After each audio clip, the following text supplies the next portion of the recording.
Welcome to Win-Loss Week 2024. I'm Andrew Peterson. I'm joined by Spencer Dent. We are the co-founders and co-CEOs of Clozd. And I'm excited to talk with you, Spencer, today about where we've been in terms of our journey with win-loss analysis, and most importantly, where we're going. And so to kick this off, I want to go back in time and talk with you about your early experiences with win-loss analysis. And you graduated in 2010 from Duke Business School, and you went to work in management consulting at Bain Company. And management consulting is notorious for being a grind, for being challenging. Just tell us a little bit about what that was like. Yeah, it was like 3 or 4 years that felt like 10 years in terms of the number of hours you work. You work a lot, but you learn a lot. You work on really hard problems. You get a lot of exposure to different industries, and it's a great way to get broad exposure, learn very quickly, and figure out what you really like and where you want to go. And what part of the Bain practice did you work in? Like, what types of projects were you doing for your clients? I was naturally drawn to like the commercial excellence practice, which is really everything around sales, marketing, go-to-market efficiency. How do you help big organizations get the most out of their investments in their revenue teams? Yeah. So these big corporations are hiring Bain to come in and help them essentially sell more, grow revenue. And how much do these engagements cost? A lot. What? Dude, like back, they're more now, but back then it was like $500,000 a month. A month. So we're going to pay $500,000 for this team of Bain consultants to come in, sit in our offices, and coach us through some of our biggest challenges in terms of growing revenue. Good. And as you think back on those years that you were in management consulting, you had some of your earliest encounters with win-loss analysis during that time. Like, is there any experience that comes to mind? Yeah, I mean the whole thing's about efficiency, right? Like, how do you get more efficiency? One of my favorite client I worked on was a big commercial construction company. This group sells everything from bridges and railroads, skyscrapers, etc. One of the projects that I was working on with them was helping them figure out how could they improve their win rate on RFPs? How could they bring better resources to sales engagements and to the bid process to make sure that they won as much as possible, because these deals take multiple years to chase, millions of dollars invested, and they have to win. Otherwise, it just kills their margins. So one of the ones that sticks out the most to me was the Daytona 500 Speedway, right? In Florida, huge NASCAR site. And Massive. I just actually saw it in person for the first time, and the scale is crazy. Enormous. It's crazy. And what was this project? So they were bidding on like a remodel of it. So this is like 10 plus years ago, and it was a half a billion dollar bid. Couple of years chasing it, and it's not like they had like scrubs on the deal. They had the very, very best people in the organization chasing this deal, and Did they win? They were pretty confident that they were going to win, right? And then they ended up losing the deal, and it was like shocking to the organization. And I remember sitting there thinking, wow, like that has to hurt so bad and be so frustrating. And then to really not know why it happened, to not be able to get that kind of like feedback loop of why did they make this decision? What were we missing? What do we have to do better so that we can win next time? And they actually had us help do the win-loss interview. And it was super insightful because we learned that there were things very early on in the process that were real concerns that were never really addressed that led to the loss. And it was eye-opening to that organization. But that stuck with me, and it's stuck with me till today, of how impactful understanding one deal can be to your whole organization. So you decide to leave consulting and take on an operational role at a very promising, still somewhat young software company, $70 million in revenue. Eventually they sold to SAP 5 or 6 years later for $8 billion. And your job was going to be to support the growth of the sales team globally, to expand to new geographies, to grow from maybe dozens of salespeople to hundreds or maybe thousands of salespeople worldwide. So a lot of challenges. What experiences did you have at Qualtrics as you helped the sales team navigate this growth that relate to win-loss analysis? One of the things that sticks out, and it's different than the Daytona example because that's like a specific deal, was when you're responsible for helping drive sales productivity and your job is to figure out how do you get the most out of everybody and all the resources, you have to think about it at a different plane. And so one of my jobs was to help the international offices. And as anybody who's ever opened up new international offices, gone into new geographies, you get different levels of productivity out of those different groups. So I remember specifically our EMEA team was not performing at the level we wanted them to perform at. They were not hitting their targets. And there was a clear distinction between what we were seeing out of North America and what we were getting out of EMEA. And I remember being in Dublin, Ireland, and sitting down with the sales leadership there and asking them,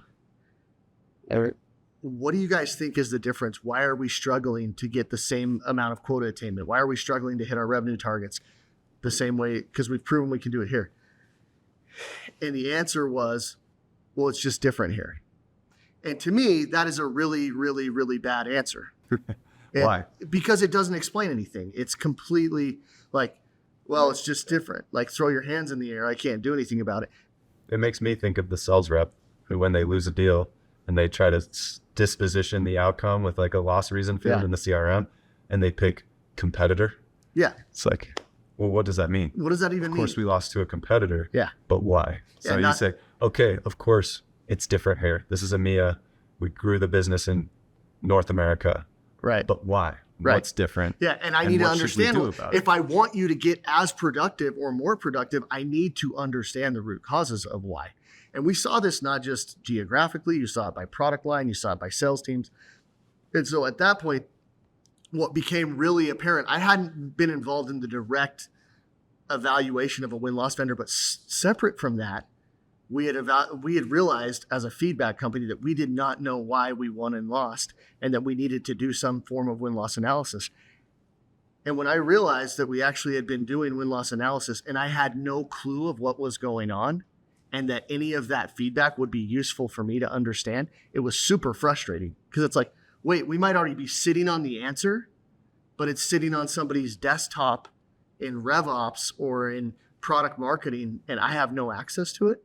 Just because it was siloed. Because it's totally siloed. And guess what? Come to find out, they were only covering a couple of EMEA deals, so we wouldn't have gotten the answer anyways. But knowing that was another aha moment of, if you actually were closing the loop on every single opportunity that was going through pipeline, you're willing to invest the time to chase the deal. Why aren't you willing to figure out why you won it or didn't win it?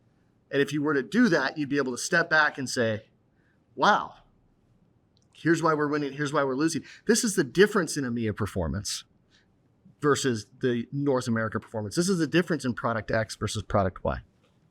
So then in 2017, you decide to leave Qualtrics, because of these experiences you've had showing you the value and importance of win-loss analysis, but also the challenge that it can be for a company to do it well. And you found Clozd. We head to the basement at your house, tripping over the kids' toys to the basement bedroom where, we get this business off the ground, win some early clients. And to me, it felt like the lessons came fast and furious at that stage. Like every day we were learning something new about different challenges different companies had, different priorities, different go-to-market strategies or revenue models, and trying to accommodate for those. But I think looking back, there's some overarching lessons or themes of challenges that companies face when trying to implement win-loss analysis. As you look back, what are some of those early lessons that you took away from delivering from our very first clients? One, I would say, is it's a very manual intensive process, especially if you try to do it on your own. Like, I remember one client, what today would probably take us like a week to do, it took them a year to do their win-loss program. And the whole reason why was they didn't have in their CRM the contact names of the buyers. So the chief what type of company was this? It's a security software company. The chief of staff is our customer. Probably use Salesforce. They use Salesforce. Like, this is sponsored by the CEO. They want this information. But guess what? If you don't actually have the contact information of the people, you can't reach out to them. Well, he had to manually. Why didn't they have it? Sales reps just weren't putting it in. Sales reps weren't required to put it in. And so just think about it this way. I now manually, our customer now manually had to go out to all of these sales reps and ask them for contact information. Well, guess what? Sales reps don't really want to give you that. So that just choked the program and slowed it down a ton. Another thing that I found early on was companies always felt like they wanted more. They felt like they had to throttle their program because the process is so manual. It is costly. Yeah. And it was feedback, costly. They wanted more feedback. They wanted more data. Coverage of more deals. So I might have 10,000 deals go through my pipeline, but I'm actually only going to try to get feedback from 500 of them. And so that also was frustrating to customers, and frankly frustrating to us, is we wanted to help our customers have a more clear, holistic view of what was happening in their business. And they were just having to kind of narrow down very tightly into pockets of the business. What stopped them from doing more? The biggest thing was it was cost prohibitive, right? It was like, oh man, we can only do interviews with Clozd. Now, there's ways that that's been addressed, but it's for sure that was something that was frustrating to customers. So to recap, it can be challenging to get the data you need, particularly contact information, to facilitate the feedback in the first place. Then it can be very expensive to collect the feedback. And so a lot of these early clients just weren't doing enough data collection to feel perhaps confident in the answers they were getting, or maybe ignoring certain pockets or segments of their business because they just didn't have the coverage. Exactly. Anything else? A third thing that I think happened a lot and is a real watch out, I would say, to anybody that's doing this for the first time, is the hoarding of the information. Like, win-loss is the most cross-functional program that you can run at a company, I would argue. And in the early days, we had at times customers who this was their project, this was their thing, and they wanted to be in charge of it, and they wanted to be the ones that represented it back to the organization, and they wanted to control the messaging. And because of that, they didn't leverage things like technology to share the feedback more broadly. So it's a lot like your experience at Qualtrics, where you're in sales strategy and you need this data. Right. Product team needs it to inform roadmap and product strategy decisions. The marketing team needs it for pricing strategy, for messaging and positioning, for competitive intelligence. So you've got all these different teams with different needs, but they all need win-loss analysis. And the interesting part about that is what I think a lot of our clients realize once they start collecting the data is there's applications of win-loss that you didn't think of up front. Like, the people who set up the Qualtrics win-loss program probably didn't think about how important it would be for me to know the difference in EMEA and North America. And we see this all the time. It's always so interesting to me when companies, I'll give you the opposite of the hoarding example.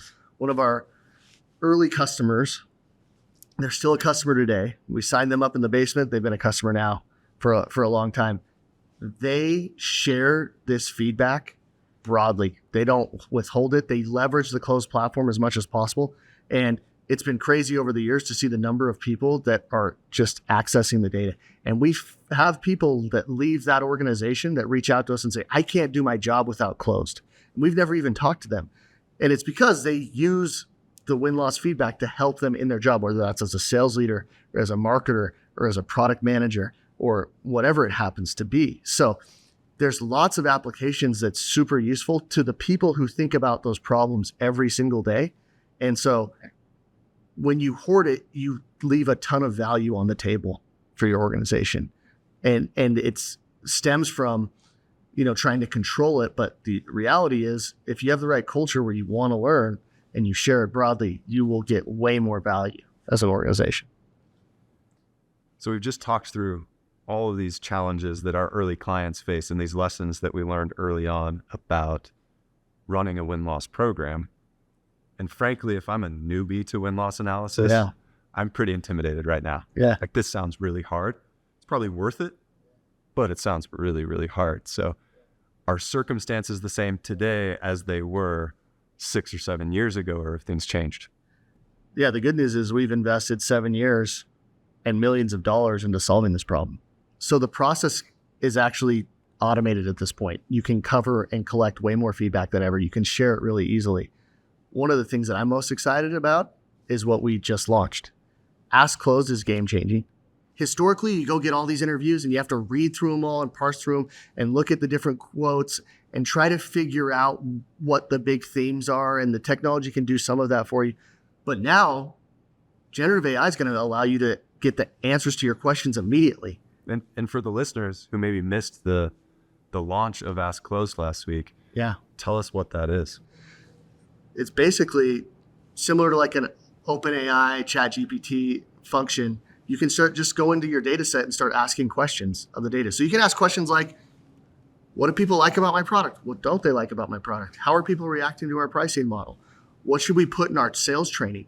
What's been interesting is, as we've played around with this in our own Clozd for Clozd, the interviews we do ourselves, it's amazing how accurate it is and how something that we used to have to spend time digesting the feedback and understanding it, we can get the answer right then and get moving. So that is a cool early innovation around the generative AI technology that our clients are going to be able to take advantage of. What's awesome is, where else can you go with that? You start thinking, where else can we go with it? Like persona-based alerts. Hey, here's a theme that's emerging around your product. Here's a theme that's emerging around your sales experience, and not be dependent upon humans reading information, connecting the dots and coming to conclusions, letting the AI alert people of what they need to take away and act on quickly. Love it. So it's pretty sweet. So to recap, in this day and age, thanks to Clozd, my program can be completely automated. No manual effort for me to keep my program running. I can scale my data collection with a variety of feedback methods. AI may influence that in the near future too, to broaden those opportunities.